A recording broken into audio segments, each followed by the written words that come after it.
Leftover scrap fabric from the stockings, I decided to make a small table runner. So I took my pen and marking pen for fabric and ruler, and I drew a triangle shape at the top and then straight down here, and I have just folded it in fourths, and I'm going to cut it out to make the shape for the table runner. Okay, I have pinned the right sides together, and I'm going to hem a 1/2 inch seam allowance all the way around except for up here. Right here, I'm going to leave it open so that way I can turn it inside or turn it right side out before sewing it the rest together. So now I have stitched all the way around except for this section over here so that I can close it. Alright, I'm going to trim off the excess around the stitching so I can easily change it and put it the other way around. And so yeah, I'll trim it, and then I'm just going to start right here and reverse it like this. Put my hand in there and pull it all out. Okay, so now I have reversed it. So all I'm going to do is take it over to the ironing board and press it. Smooth it like this and press it so it's nice and flat and all the way to the edge.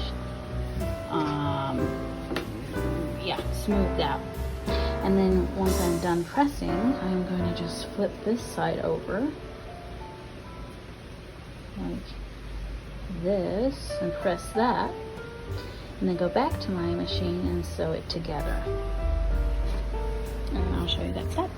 Okay, now that I've pressed it and closed everything, I'm going to do a decorative stitch all the way around the edge. And I don't know which one yet, but you can just pick anything that's on your machine.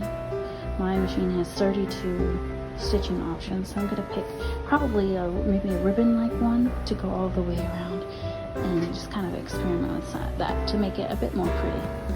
Okay, so I chose a ribbon stitching setting. And it's not perfect because this is my first time, but it's pretty darn cute.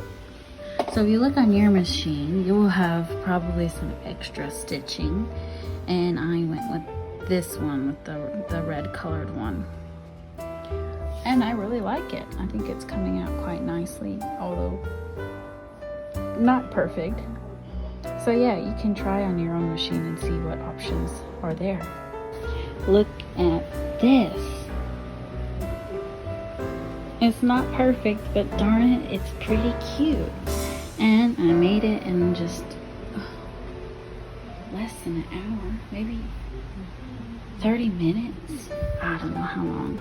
Not perfect. I got kind of stuck up here, but pretty darn cute and easy to do. If you have some fabric, you can easily make a table runner DIY. No problem. I'm going to be using that this winter. And maybe I'll add in some more 3D stitching around here. We'll see. But really easy to do. And I love this ribbon edging that is so easy to sew. So I recommend giving it a try yourself. See what you can make with what you have.